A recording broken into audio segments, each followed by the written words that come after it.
আপনারা হয়তো আমার সম্পর্কে একটা কৌতুক শুনিছেন। আমি শিওর আমি নাকি জামাত ইসলামের কাফের শাখার আমির। আমার হেটাররা আমাকে এভাবেই ডাকে মাঝে মাঝে। আগে আওয়ামী লীগ আর বামেরা ডাকতো, এখন বিএনপি ওয়ালারও ডাকে। কিছুটা বিদ্রুপ থাকলেও এটা আমার হেটারদের অসহায়ত্ব এক ধরনের। আগে শুধু আওয়ামী লীগ, বাম আর ইন্ডিয়ার শত্রুতা মোকাবেলা করতে হইতো। এখন শত্রুর তালিকায় যুক্ত হয়েছে ফোনদের আলো, দিল্লি স্টার, আর্মির দুর্বৃত্ত জেনারেলরা, শহীদুল আলমের মতো সুশীল, ডেভিড বার্গম্যানের মতো বিদেশি সাংবাদিক, আর বিএনপির পুরা র্যাঙ্ক অ্যান্ড ফাইল। আলহামদুলিল্লাহ, শত্রুরাই আমার ক্ষমতা বাড়াই দিচ্ছে। আমার শত্রু ভাগ্যকালে ঈর্ষণীয়। শত্রুরা যখন আপনার বয়ানের জবাব দিতে পারে না, তখন সে আপনার এই ক্যারিকেচার বানাইতে চায় অথবা ধ্বংস করতে চায়। তাই পরিষ্কার করে বলি যে আমি তো মুসলমানরা জানেন, আমি বলি আমি বাংলাদেশি হিন্দু। আমি জামাতের লোক না, জামাত করি না, এনসিপিরও কেউ না, এনসিপি করি না, কোনো রাজনৈতিক দলের সদস্য না, কোনো দল, কোনো গোষ্ঠী, কারো কাছে বিবেক বন্ধক দিই নাই। আমি আসছি বামপন্থী রাজনীতি থেকে। বাম রাজনীতির মধ্যে আমার রাজনৈতিক শিক্ষা বাইরে ওঠা। আমি এর ইতিহাস জানি, এর লড়াই জানি, তার সাহস জানি, তার দুর্বলতা জানি, তার ভীরুতা জানি, তার ব্যর্থতা জানি, বিশ্বাসঘাতকতাও জানি। আর ঠিক এই কারণেই আজ আপনাদের কাছে আমার একটা ব্যাখ্যা দেওয়ার দরকার আছে যে একজন আমার মতো মানুষ, যার শিকড় সেকুলার বাম রাজনীতিতে, সে কেন একটা ইসলামপন্থীদের নেতৃত্বাধীন নির্বাচনী জোটকে নির্বাচনে সমর্থন করতেছে। এর উত্তর আদর্শ না, ধর্মও না, এবং এটা কোনো ধান্দাবাজিও না। এর উত্তর হইল জুলাই। প্রশ্নটা হইল, জুলাই বেঁচে থাকবে নাকি জুলাইকে কবর দেওয়া হবে? 12ই ফেব্রুয়ারি বাংলাদেশে এমন একটা নির্বাচনের মুখোমুখি, যেটা তার ইতিহাসের সবচেয়ে গুরুত্বপূর্ণ নির্বাচনগুলোর মধ্যে একটা। এটা কোনো রুটিন নির্বাচন না, কোনো দল বনাম দলের লড়াই না। এটা একটা যুগান্তকারী সিদ্ধান্ত নেওয়ার নির্বাচন। এই দেশের ভবিষ্যৎ কোন দিকে যাবে আসলে, সেই সিদ্ধান্ত নেওয়ার নির্বাচন। আমরা আজ এমন সন্ধিক্ষণে দাঁড়ায় আছি, একটা পথ আমাদের পিছনের দিকে নিয়ে যাবে। দুর্নীতি, ফ্যাসিবাদ, চাঁদাবাজি, ধান্দাবাজি, পরিবারতন্ত্র আর অলিগারদের সেই পুরানো বন্দোবস্তের শাসনের দিকে। এমন এক অর্থনীতির দিকে যার ভিতরে লুটপাট আর অদক্ষতা ছাড়া আর কিছু নাই। তারা আমাদের নিয়ে যাবে এমন এক রাষ্ট্রের দিকে যার প্রতিষ্ঠানগুলোর উপরে মানুষের আর বিশ্বাস নাই। আপনারা দেখতেছেন না, আই হ্যাভ এ প্ল্যান বলে তাদের আয়ত্তের মধ্যে থাকা বেস্ট মেধাগুলোকে দিয়া যে প্ল্যান জাতির সামনে হাজির করেছে, সব কয়টা ফালতু, 2 পয়সার দাম নাই। যাদের দিয়ে প্ল্যান দেখাইছে, ওরা জিন্দগিতে একটা কোম্পানির প্ল্যান করে নাই। রাষ্ট্রের জন্য প্ল্যান তো দূর কি বাত, রাষ্ট্রের জন্য প্ল্যান বানাইতে আসছে। শখ কত কুজার হয়েছে, চিত হয়ে শোয়ার শখ। বাঙ্গুল্যান্ডারে খুব ইন্টারেস্টিং জিনিস দেখবেন, সব ভালসুনগুলো নিজেদেরকে বহুত তালেবার হিসেবে ভাবছে। এতদিন ধরা খাইতো না, এখন সকাল সন্ধ্যা ধরা খায় আমার কাছে। তাই ফরিদপুরে সোয়াবিন চাষ পায়, দিনাজপুরে আমের এক্সপোর্ট করতে চায়, নীলফামারীতে মেডিকেল কলেজ বানাইতে চায়, কুমিল্লায় ইপিজেড বানাইতে চায়, এভার কেয়ারের সরকারি হাসপাতালে রোগীর ডায়ালাইসিস করাইতে চায়, কারণ এভার কেয়ারের সারপ্লাস ক্যাপাসিটি আছে। আর 12,000 কোটি টাকা বাজেট দিয়ে সারা দেশের মানুষকে ফ্যামিলি কার্ড দিতে চায়। এই হইতেছে plan. I have a plan.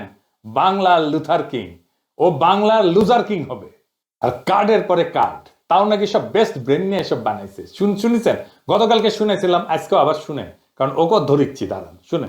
বেশ অনেক মাস ধরে গুরুত্বপূর্ণ সব আপনার বিষয়গুলোতে জনাব তারেক রহমান বড় বড় আপনার টাস্ক ফোর্স টিম তৈরি করেছেন। হেলথ সেক্টর বলেন, এডুকেশন সেক্টর বলেন, এডুকেশনটার সাথে আমি নিজেই অতপ্রতভাবে জড়িত ছিলাম। আরো অনেকগুলো সেক্টরে গুরুত্বপূর্ণ টিমস তৈরি করেছেন পুরো ওয়ার্ল্ড, বাংলাদেশের যারা বেস্ট বিশেষজ্ঞ আছেন তাদেরকে নিয়ে। এই সেক্টরগুলোতে আমরা কিভাবে উন্নয়ন আনতে পারি এবং বিশ্বমাপে কম্পিটিটিভ আমরা হতে পারি, তো সেই জায়গা থেকে উনার বৃহত্তর প্ল্যান আছে। এটা আমি আপনাদেরকে পরিষ্কার জানিয়ে দিচ্ছি, উনার বৃহত্তর প্ল্যান আছে। শুনেছেন তো, টাস্ক ফোর্স করে এই সমস্ত বানাইছে। তাই রহমান, আপনার এই প্ল্যান তো কোনো মাঝারি সাইজের কর্পোরেটের ইন্টার্নকে দিলে করে দিতে পারতো, এসে ভালোভাবে করে দিতে পারতো, অনেক কম সময় করে দিতে পারতো।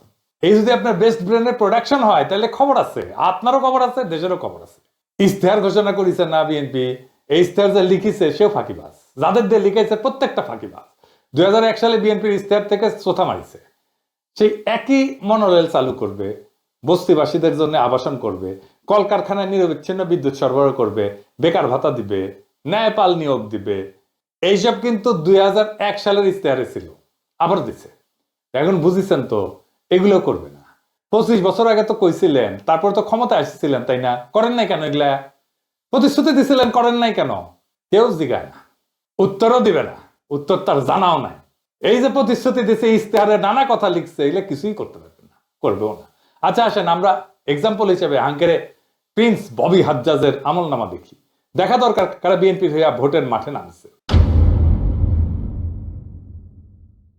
ওইকে জানেন, ও বাপের নাম মুসা বিন শমসের, বাংলাদেশের সবচেয়ে ধনী ব্যক্তি, এতই ধনী যে তারা নিয়ে ডকুমেন্টারি হয়, তারা প্রিন্স বলে ডাকে বিদেশিরা। সে যে জুতা পরে না, জুতা জুতা, তাতে ডায়মন্ড বসানো থাকে, হীরা হীরা হীরা বসানো থাকে জুতায়। মেনে মেনে করছি না, দেখেন।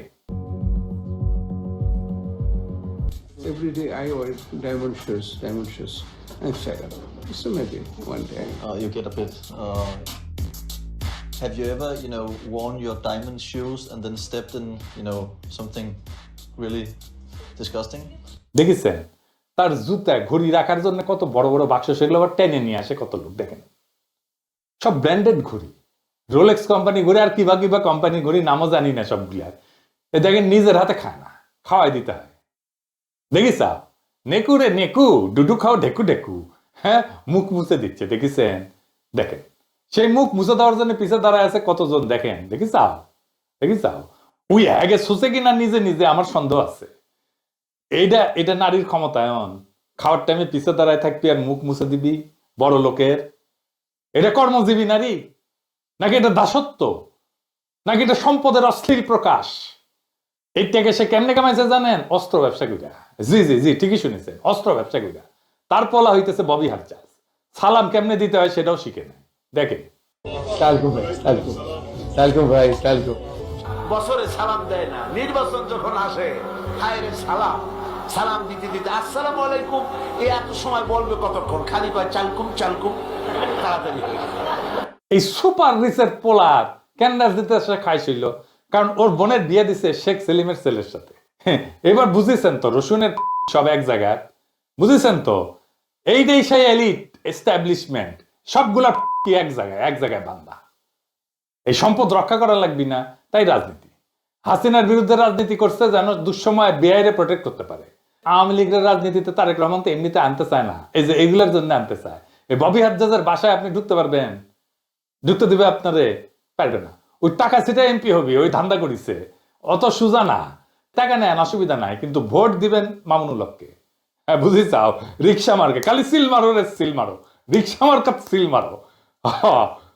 যে আপনার স্বপ্ন জানে, কল্পনা জানে, দুঃখ জানে, বেদনা জানে, যে সত্যিকার অর্থে আপনার প্রতিনিধি হইতে পারে। আপনি নিজেই বিবেচনা করেন মুসা বিন শমসেরের ছেলে আপনার প্রতিনিধিত্ব করার যোগ্যতা রাখে কিনা। না, মামুনুল হক রাখে, সে তো আপনারই লোক। এই ববি হাজ্জাজেরা সেই পথের পথিক, যেই পথে তারেক রহমান আর ধানের শীষ আমাদেরকে নিয়ে যেতে চায়। আর কোন পথ আছে? আর একটা পথ আছে, যেই পথ সামনে যায়, ভবিষ্যতের দিকে যায়, জাতিকে ভবিষ্যতের দিকে নিয়ে যায়, একটা নতুন সময়ের দিকে নিয়ে যায়, যেখানে জুলাইয়ের চেতনা বেঁচে থাকে, জুলাই জিন্দা থাকে, এবং জনগণের স্বপ্নের রাষ্ট্রের বদলের দাবি জুলাইয়ের চেতনা বাস্তবায়িত হয়। আজ তো জুলাই নিজেই ঝুঁকিতে আছে, জুলাই বিপ্লব আর জুলাই যোদ্ধারা। আজকে প্রশ্ন, আমরা কি জুলাইকে কবর দেব, না আবার পুরনো ব্যবস্থার কাছে আত্মসমর্পণ করব? নাকি বড় লোক রাজনীতিবিদ লুটেরা ব্যবসায়ীর দুর্নীতিগ্রস্ত আমাদের লুটপাট অব্যাহত থাকবে? নির্বাচনের দিন যতই ঘনায় আসতেছে সব দলই অনেক ভালো ভালো কথা কইছে, তাই না? তাদের বক্তব্যগুলো শুনলে মনে হয় বাহ কি চমৎকার কথা, একই ভাষার কথা। তারা কি করছে? কে বেশি বিপজ্জনক, কে বেশি অযোগ্য, কাকে বিশ্বাস করা যায় না, কে সেই 1971 স্বাধীনতার বিরোধিতা করেছিল, ওরে বাপ রে, এই গানে ফাঁদ। নির্বাচনের আগে ভালো কথা বলা খুবই সহজ। পুরুষ মানুষের কুরকুরে উঠলে বউরে কয় না, দেখিছো দেখিছো কত সুন্দর চাঁদ উঠিছে, উনকে আর কি। ইলেকশন আসলে যত সার্কাস শুরু হয় রাজনৈতিক দলগুলায়, কিন্তু নাগরিকদের কাজ হচ্ছে প্রশ্ন করা।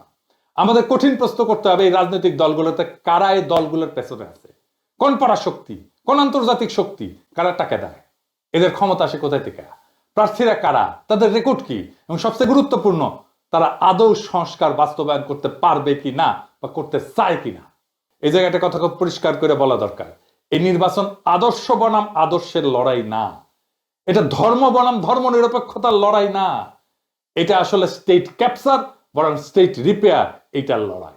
রাষ্ট্র ক্ষমতা দখল করে লুটপাট আগের শাসন চালানো আর রাষ্ট্র পুনর্গঠনের লড়াই, এই দুইটা জিনিস। একদিকে আছে এমন দলগুলা যারা রাষ্ট্রকে আগেই দখল করে ফেলছে, ব্যবসা দিয়া, আমলাতন্ত্র দিয়া, পরিবারতন্ত্র দিয়া, পুরনো সিস্টেমের উপরে দখল দিয়া, আগের ব্যবস্থার সাথে সিস্টেম কইরা। তাই তারা বলে হাসিনা না আসলেও হাসিনা পোলামাইয়া আসতে পারবে রাজনীতিতে। বাহ, চমৎকার। এই জন্য আমাদের বাচ্চারা রক্ত দিছিল, এই জন্য আমরা লড়াই করে ফেসিবাদ উৎখাত করছি, এই জন্য এত কষ্ট করছি আমরা। আর অন্যদিকে আছে এমন এক শক্তি যাদের এখনো পুরনো সিস্টেম খায়া ফেলায় নাই, দলের মধ্যে চোর ডাকাত লুটপাটকারী নাই যাদেরকে প্রোটেক্ট করতে হবে ওই দলদেরকে। তাই রাষ্ট্রকে মেরামত করার হিম্মত আছে তাদের। বিএনপি আসলে কি একটা? বিএনপি আর একটা কম শক্তিশালী আওয়ামী লীগ, কম বুদ্ধিমান আওয়ামী লীগ, কম সংগঠিত আওয়ামী লীগ। বিএনপি আওয়ামী লীগের মধ্যে দলের কম্পোজিশন, তার শ্রেণী চরিত্র, এটার মধ্যে কোনো তফাৎ নাই। বিএনপি একটা গভীরভাবে দুর্নীতিগ্রস্ত দল, গভীরভাবে দুর্নীতিগ্রস্ত দল। আর দলের লোকেরা তারেক রহমানের চাকর বাকর। আপনারা জিজ্ঞেস করেন তারেক রহমানের কিভাবে চলে, মানে সংসার চলে কিভাবে, মির্জা ফখরুলের সংসার চলে কিভাবে জিজ্ঞেস করেন। কই থেকে আসে? তারা রাজনীতি করতে আসে নাই, আসতে ধান্দা করতে। তাদের দেশকে নিয়ে কোনো মহৎ স্বপ্ন নাই। থাকলে হাসিনার আমলে জান প্রাণ দিয়ে লড়াই করতো, করে নাই। তারা আওয়ামী লীগের থেকে আলাদা না, একই জিনিসে তৈরি। আওয়ামী লীগ বিরিয়ানি হইলে বিএনপি তেহারি। ভাত পোষলে খাওয়া যায়, বিরিয়ানি তেহারি পোষলে খাওয়া যায় না। এই দুটোই পচা জিনিস। 90-এর দশকে এই দুই দল নীতি আদর্শ দিয়ে প্রতিযোগিতা করেনি, করছে দুর্নীতি, লুটপাট আর পাইয়া দেওয়ার রাজনীতি আর সহিংসতা দিয়ে। 2006 সালে তত্ত্বাবধায়ক ব্যবস্থা ভাঙছে বিএনপির জন্য। বিএনপি দায়ী। সদ্য অবসরপ্রাপ্ত প্রধান বিচারপতিকে তত্ত্বাবধায়ক সরকার প্রধান হবে, এটাই ছিল সিস্টেম। 2004 সালে একটা সংবিধানের 4র্থ সংশোধনী গৃহীত হয়, অনেকেরই স্মরণ আছে। ওই সংশোধনীর মাধ্যমে বিচারপতিদের অবসরে যাওয়ার বয়সসীমা 65 থেকে 67 করা হয়, 2 বছর বাড়ানো হয়। এই বয়স বৃদ্ধির এই সিদ্ধান্তের পেছনে মূলত কাজ করছে পরবর্তী তত্ত্বাবধায়ক সরকার প্রধান কে হবে সেই হিসাব নিকাশ। সাবেক প্রধান বিচারপতি KM হাসানকে, যিনি একসময় বিএনপির রাজনীতির সাথে জড়িত ছিলেন, তাকে প্রধান উপদেষ্টা করাই ছিল এই সংশোধনীর মূল উদ্দেশ্য। যার ফল সামরিক শাসন, 1/11 এবং শেষ পর্যন্ত 15 বছরের ফ্যাসিবাদ। এই ফ্যাসিবাদ কায়েমের পিছনে পুরা দায় বিএনপির। সেই খাসলত বিএনপির বদলায় নাই। 2024-এর 5ই আগস্টের পরে বিএনপি চাঁদাবাজি, ধর্ষণ, খুন, জখম, বাড়ি দখল, 92% সহিংসতার সাথে বিএনপি জড়িত। তাও নিজের দলের লোকদের নিজেরা মারছে। কোন বাজার, হাট, ঘাট, bus stand, tempo stand, rickshaw stand, TV station, media, advertising firm দখল বাদ রাখি নাই, সব দখল করে ফেলছে। এসালামের সাম্রাজ্য চালায় ছিলাম সালাউদ্দিন, বেকাত্তর টিভি চালায় বরকতুল্লাহ বুলু, আর টিভির দখল নিছে ওয়াহিদুজ্জামান অ্যাপোলো। এই কারণেই তারা বিশ্ববিদ্যালয় নির্বাচনগুলোতে প্রত্যাখ্যাত হয়েছে। ছাত্ররা প্রত্যাখ্যান করছে তাদেরকে। ছাত্ররা আদর্শে ভোট দেয়নি, তারা দুর্নীতির বিরুদ্ধে ভোট দিছে। আজ বিএনপি মনোনয়ন দিছে অসংখ্য বিতর্কিত ব্যক্তিতে। বিএনপির 59% ক্যান্ডিডেট ঋণ খেলাপি, ব্যাংকের ঋণ নিয়ে শোধ দেয় না, খেয়ে ফেলছে, পাচার করে দিছে। আসছে দেশের সেবা করতে, লজ্জা করে না এদের। 15 বছর ক্ষমতার বাইরে থেকে হঠাৎ তাদের হাতে অঢেল টাকা কই থেকে আসলো? ব্যাংক লুটের টাকা, ঋণ খেলাপের টাকা। কিভাবে আসলো, কেন আসলো? কারণ পুরনো অলিগার্করাও, হাসিনার সব ব্যবসায়ীরা আবার এমন একটা দল খুঁজে পেয়েছে যাদের সাথে ব্যবসা করা যায়, তারাও দিতেছে। হাসিনার লোকদের কাছ থেকে নিচ্ছে টাকা। এমনকি বিএনপি আওয়ামী লীগকে রাজনৈতিকভাবে পুনর্বাসন করবে বলছে। তাদের আপত্তি নেই হাসিনার পুত্র আর কন্যারা যদি রাজনীতিতে আসে। বিএনপি চলে হারামের টাকায়, প্রত্যেকটা পয়সা হারামের পয়সা, প্রত্যেকটা পয়সা হারাম টাকা। মানুষের অভিশাপ আছে পয়সার গায়ে। তারপরে তারা বলে তারা দুর্নীতি উচ্ছেদ করবে, চান্দাবাজি উচ্ছেদ করবে। হায় রে হায়, খারাপ খারাপ। আমার ঘোড়া একটু হাসি। হয়েছে হয়েছে হয়েছে, আচ্ছা হয়েছে। দুর্নীতির টাকায় চলা দল দুর্নীতিকে উচ্ছেদ করতে পারে না। অলিগারদের উপর নির্ভরশীল দল সংস্কার করতে পারে না। এই কারণে জামাত এনসিপি জোট কাঠামোগতভাবে আলাদা। বাস্তব সংস্কার কেবল তারাই করতে পারে যারা দুর্নীতিগ্রস্ত ব্যবসায়ী আর আমলাতন্ত্রের কাছে বাধা পড়ে নেয়। এই জোটের প্রতিশ্রুতিগুলো বিশ্বাসযোগ্য, কারণ তাদের দলে রক্ষা করতে হবে এমন চোর বাটপার নাই, লুটেরা নাই। তাদের নেতৃত্ব পুরনো বিষাক্ত রাজনীতিতে ডুবে নাই। দলে গণতন্ত্র আছে, পরিবারতন্ত্র নাই। সংবিধান সংস্কারের কথা তাদের মুখে শোভা পায়, কারণ তারা পরিবারতন্ত্র বাঁচাইতে রাজনীতি করে না। রহমান অ্যান্ড সন্স এর মাফিয়া সাম্রাজ্যের অংশ হইতে আসেনি তারা। 2 রহমান ফ্যামিলি তো, শেখ মুজিবুর রহমান আর জিয়াউর রহমান ফ্যামিলি, এই তো 2 রহমান অ্যান্ড সন্স। এরাই তো বাংলাদেশের রাজা, এরাই তো বাংলাদেশের হর্তাকর্তা বিধাতা। বিএনপি থেকেও রাজনীতি করতে আসে না তো, আসে ধান্দা করতে। আর এই ধান্দা করার জন্য কে কত বড় তারেক রহমানের চাকর হইতে পারবে এটা প্রমাণ করে। এটা সত্য যে জামাত এনসিপি দুর্নীতিগ্রস্ত সরকার চালানোর অভিজ্ঞতা তাদের নাই। আর এটাই তাদের সবচেয়ে বড় শক্তি। তারা বিশেষজ্ঞদের জন্য, স্বচ্ছতার জন্য, সংস্কারের জন্য ওপেন আছে, কারণ তারা পুরনো দায়ে বন্দী না। তাদের এমন কোনো ব্যাগেজ নাই যেটা তাদের বহন করতে হবে। আজ আমাদের সামনে সিদ্ধান্ত স্পষ্ট। দল বনাম দল না, স্লোগান বনাম স্লোগান না, বরং দুর্নীতিগ্রস্ত অতীতে ফেরা নাকি জুলাই যা শুরু করছিল তা সম্পন্ন করা, এটাই এখন প্রশ্ন। জুলাই শুধু প্রতিবাদ ছিল না, জুলাই ছিল এক ঘোষণা। দেশের নাগরিক কারো প্রজা না, মর্যাদা দর কষাকষির বিষয় না, ক্ষমতা জনগণের কাছে জবাবদিহি করবে। বাংলাদেশ কোনো পরিবারের জমিদারি না। জুলাইয়ের প্রতি দায়বদ্ধতা, মর্যাদার প্রতি দায়বদ্ধতা, সংস্কারের প্রতি দায়বদ্ধতা, এগুলো কোনো বিমূর্ত ধারণা না। এইগুলা প্রত্যেকটা বাংলাদেশী নাগরিকের আজাদির ভিত্তি। দুর্নীতি থেকে আজাদি, ভয় থেকে আজাদি, পরিবারতন্ত্রের নিগড় থেকে আজাদি, সাদাবাজি থেকে আজাদি, অপমান থেকে আজাদি, দেশকে ধান্দার লুটপাটের জায়গা ভাবা এই রাজনীতি থেকে আজাদি। আজাদি মানে ভিক্ষার রাজনীতি না, যে আমাকে কার্ড ধরায় দেবে আর মাসে মাসে খয়রাতি দিবে। আজাদি মানে রাষ্ট্রের কাছে হাত পেতে থাকা না। আজাদি মানে নাগরিক হিসেবে মাথা উঁচু করে দাঁড়ানো। নারী, পুরুষ, সংখ্যালঘু, সংখ্যাগুরু আইনের সামনে সমান। বাংলাদেশের রাষ্ট্রের সামনে, সংবিধানের সামনে সবার অধিকার সমান। নিজের মর্যাদায় নিরাপদ। জুলাইয়ের জন্য, মর্যাদার জন্য, সংস্কারের জন্য, আজাদির জন্য জামাত এনসিপি জোটকে এই নির্বাচনে জিততেই হবে, এর কোনো বিকল্প নাই। ইনকিলাব জিন্দাবাদ, আজাদি জিন্দাবাদ।